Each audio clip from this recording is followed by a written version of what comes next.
Hello friends. So here we go with the projection of solids. Okay, just we'll have an introduction to the projection of solids. So here you can see a few examples for a solids. Okay, so just have a simple one. Okay, so here we have a cube. Okay, you can see one square at the top, one more square at the bottom, and you can see there are four edges. Okay, totally you can see the six faces. Okay, so we'll go one by one. So for example, whenever we go with the projection of solids, okay, so we'll have a reference line. Okay, so VP and HP, so always it will be resting on the HP. Okay, so it will be resting on the HP. So we will start from here itself. Say for example, we have solved a few problems in projection of planes. Okay, where you can see the cube in the top view like a square. Okay, so here we'll be having a square, and you can see there is a one more square which is at the bottom, which is overlapping. So when you place here, so there are two squares, one at the top and one at the bottom. So you need to name both the things. Okay, so if it is resting on the side, okay, so we'll take it here.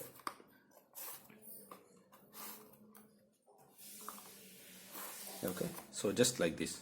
So one square resting on the edge. Okay, so here in the projection of planes, normally we take the resting edge to the left side. Say for example, we used to write a b c d for a plane. Okay, so why? Because this was pretty useful in order to lift the plane like this. Okay, so in the later stage we used to say like the lamina is inclined, so from the left it was useful to lift like this. Okay, so we used to see the inclination, but here in the solids, if we the lift from the that is from the left side, okay, then the top of the solid will come to the left like this. Okay, so it will be very difficult to take the what you call the space, okay, which is required to do the second projection. So we'll take the resting edge the resting corner to the right side. Say we'll start the naming from here: A, B, C and D. Okay, so this ABCD will be corresponding to the top face. Okay, this square face, and we have one more square face at the bottom. Okay, so we need to name that one, so that is invisible. So we'll write 1 2 3 and 4. Okay, so and for each solid we'll be having an axis, okay, or a center line which passes from the center till the ear. So we'll drop a diagonal. Okay, so we'll write here O in the bracket. O1 means so O is here, O1 is at the bottom side. Okay, so a top square corresponding to the ABCD. Okay, and the bottom square. Okay, the same thing when you see from here. Okay, so the front view will be projected like this. Right now you can see two edges here, 1 and 2. Okay, and two more edges at the bottom, 1 and 2. So it will be projected like this. So you can see once you project here, okay, so a square will be seen like this, okay, so this is the bottom square and this is the top square. So already we know that this top square corresponding to the ABCD.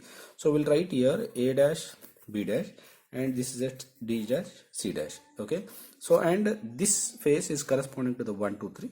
We will write 1 dash 2 dash and 4 dash in the 3 dash. Okay, and when we placed here, so I said this is a O and this is a O1.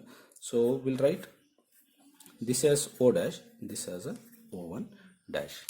Okay, so this is how exactly we can easily do the naming for a cubes. Okay, similarly, so if you take a square prism, so it looks a bit similar to the cube itself, but the length of that one will be different. Okay, the square prism pretty looks similar. Okay, so where we'll be having two squares, one at the top, one at the bottom. Only the thing is here we'll be having the length equal to the square size in the cube, but here the mentioned axis we are going to take. The naming and all will remain same. So once it is done like this, okay, so then in the second position the axis is inclined. So what we'll do, we'll make this one inclined. Okay, the axis will be inclined, it will be tilted like this. Okay, so if it is resting on the edge will be here itself. Okay, and if it is resting on the corner will be like this. Okay, so this is for a cube. And if you take a prism, okay, so just for a timing we have taken a pentagonal prism. Okay, you can see like this. Okay, in the top. Okay, so when we say it is resting on the edge, so if you trace the pentagon, it will be like this. So the edge will be right side, so we'll write here, so pentagon like this. Okay, so we'll say this is A, B, C, D, E. So similarly, like as we discussed for a cube, here also we'll be having a two pentagon, one at the top and one at the bottom. So top pentagon corresponding to the ABCD, and you need to name the bottom pentagon also.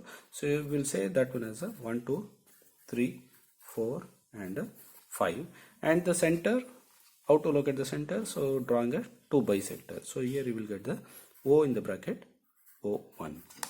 Okay, so even for this one, once you project here, okay, so if you take this one, it will be like this.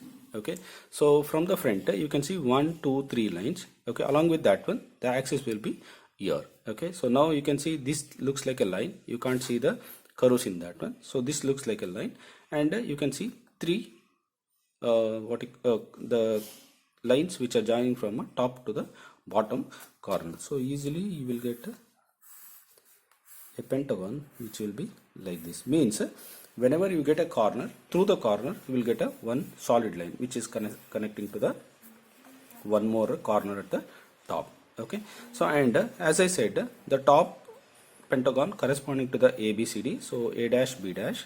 Okay, so here D dash C dash, and this will be E dash, and the bottom one will be connected to the 1 dash 2 dash and 4 dash 3 dash and 5 dash. Okay, and this will be O dash and O1 dash. Okay, so next again when we take the inclination, again it will be like this. Okay, you can see from the top 1, 2 and 3. Okay, and this is the border, and these two, okay, the resting edge lines will not be visible, as you can see from here. Okay, so 1, 2, 3 you can see, but 2 are remaining which are invisible to you. Those things are like this. Okay, so this 1, 2 AB, so 1, 2 AB will be coming here. Okay, so in the top view that will be not visible to you peoples. Okay, so that is for the pentagonal prism. So here you can see only the outer line will be dark here. Okay, but if you take the same example, okay, with the pyramid. Okay, so just to keep the similarity, I have taken a pentagonal pyramid. Okay, so if you just look into the pentagonal pyramid, okay, so you can see the pink lines. Okay, so here, so that will trace the pentagon. Okay, like this. Okay, and along with that one you can see these green lines. Okay, those are called as a slant edges. Okay, so to the center, so we have 5 lines which are joining from each corner to the apex. Okay, similarly if you take a square, so we'll be having 2 lines which are dark like this. Or if you take a hexagon, okay, so hexagon again, if it is resting on the corner, so we'll be having these lines as a dark. Okay, so that is the main difference between a prism and a pyramid. You can see. Okay, so prism is where you can see only the pentagon outline. Okay, but in a pyramid, along with the pentagon outlet, you can see the slant edges. But the thing is, here in the pyramid you will be having only one pentagon face, but in the prism you will be having 2 pentagon face. Okay, so when you start naming here, so you just name A, B, C, D, E, that's it, and O in the bracket O1. Okay, so only one pentagon face, right? You need not to name one more, okay, which is not there in the pyramid. But the things to be remembered here is, so you are going to see the slant edges from each corner to the apex. Okay, which is very useful. Okay, that is what is the main thing where you can differentiate the things. Okay, so here we'll bang only this outline, and here the bisector are drawn in order to locate the center. That's it. But in the pyramid, you're going to have an outline. Along with that one, you're going to have a slant edges which are visible in the front view, as shown in the sketch. Okay, and here one more very important thing to be noted is So whenever we say a slant edge, this green color is a slant edge. Okay, so that will be, okay, this green color is a slant edge. Okay, so now when they say it is resting on the slant edge, see, you can see the slant edge connects from apex to the one corner, so it is obviously resting on the corner. Now if you see this one, okay, these two green color and one pink color, okay, so this is what is a triangular face. Okay, so this is a triangular face. The triangular face makes the base with the one side. Okay, so slant edge will pass through one corner, but a triangular face passes through or makes its way through the side. So whenever they say it is resting on the triangular face, so obviously it is resting on one of its side. That is what normally they won't mention in the problem. Okay, they will directly mention it is resting on the slant edge in the second position. At that time you should know, like in the first position it is resting on the corner, because slant edge passes through the corner. Okay, so whenever we have a slant triangular face, so this is a slant triangular face. Okay, so slant triangular face means this consists of a side here. Okay, so it should be resting on the side. Okay, and now even if you see here, okay, so one prism and a pyramid. Okay, so here you can see the axis and the slant edges, the edges will be parallel, but here the axis and slant edges are not parallel. Okay, so only always whenever it comes to the second position, we'll take the base inclination. Say for example, if you take the axis inclination here as a 40 degree, first we'll take this base, we'll drop a line which is of 90 minus given angle, that is 90 minus 40. So we'll drop a 50 degree line here and we'll cut this one here, then we'll drop it like this. Okay, so then we'll mark the angle here. Okay, so that is 50 degree, but we'll take the angle normally to the left side like this, that is 90 minus given angle. 90 minus a given angle. If they have given 40, so you have to take a 90 minus a 40. So you have to take a 50 from here. So automatically we'll get a 40 degree here. Okay, so we'll apply the same thing for a pyramid also. Okay, because so here the axis is not parallel. Okay, these slant edges are inclined to the axis line. So we'll take like a, so from the base. Okay, so if I take a simple pyramid here.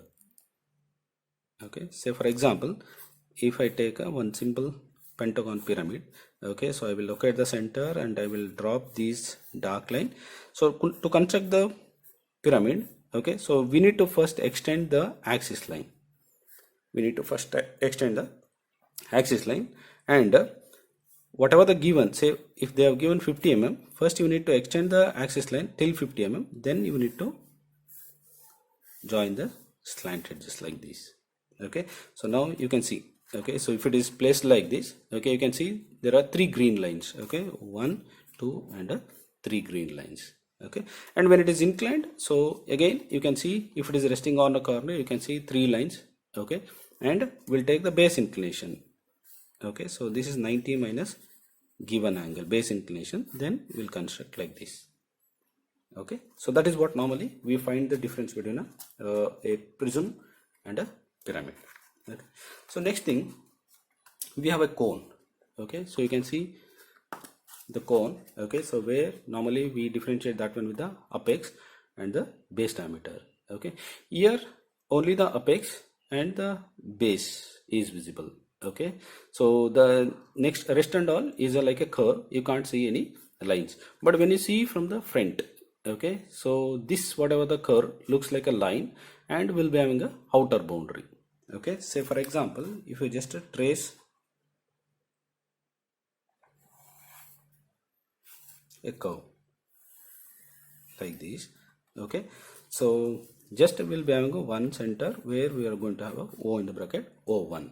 Okay, just for our reference to construct, we are going to divide this one to the 8 parts and we'll start naming here A, B, C, D. Okay, because we have only one base here. Okay, so if it is a cylinder, then we'll be having a 2 circle. So if it is a cone, we'll be having only one circular base. Okay, so when you again, it is similar to the pyramid itself. So when you take the circle here, okay, so when you take the circle here, first you need to extend the axis from the XY line. You just need to take the axis length, then one outer boundary. Okay, but these things are needed. Okay, just for a reference, take up one more sheet. Okay, so we'll take a cone. So you just trace the base here. Okay, this is how exactly, right? So this is the apex. So this is the apex. This is the base. So just to extend, we have extended from the center till to the xy line. Then we have extended the center line.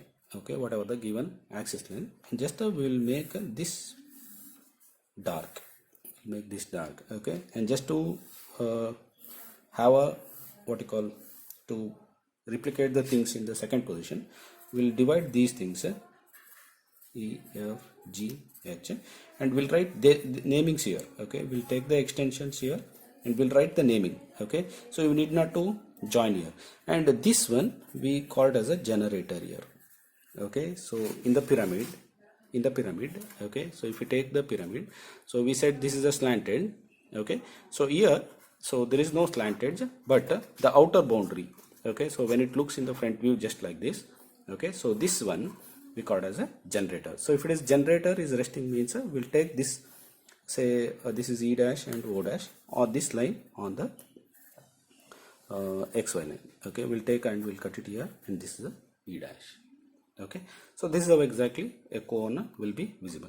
So for example, in some problems, okay, so they will give like this is the front view and this is a 50 mm axis, and in the second one, this whatever the 50 mm is made to touch to the 40 mm line. So at that time we'll take a 40 mm line and just we'll take it and we'll rotate in such a way that this will cut here. Okay, so we'll take this length and we'll cut it on this one, and just will project like this.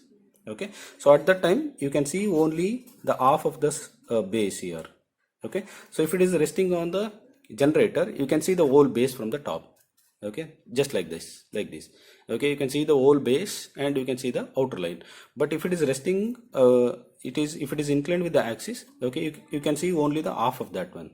Okay, half of the circle, that you have to make a note. Okay, so if it is resting on slanted, just like this, okay, you can see the whole base and these three slant edges. So if it is inclined, you can see only these lines. Okay, you can't see all the base here.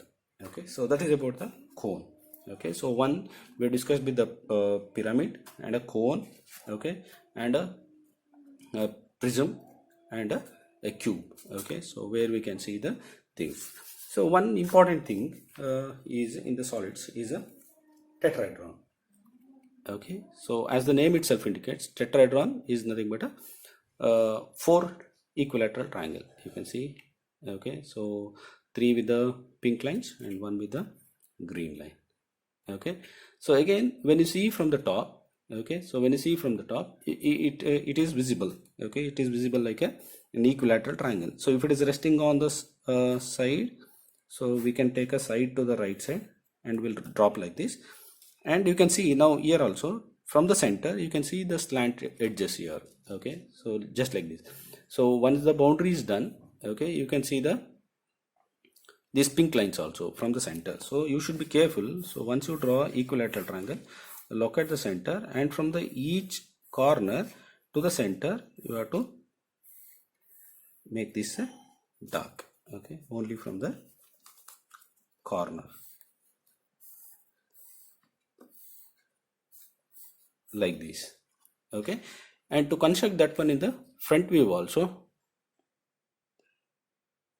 Okay, so you need to extend this one upward. Okay, but here in the normal tetrahedron they won't mention the axis line. So you just need to extend the axis line, and you can see it here 1, 2, 3 lines are there. Okay, so this line is parallel to the xy line. So from this corner you need to cut the edge length and you have to finish it off like this. Okay, so this is how exactly the tetrahedron will be visible. Okay, so this is how exactly these are the 5 things which are available in the things. So a prism, a pyramid, a cone, a cube, and a tetrahedron. Okay, thank you.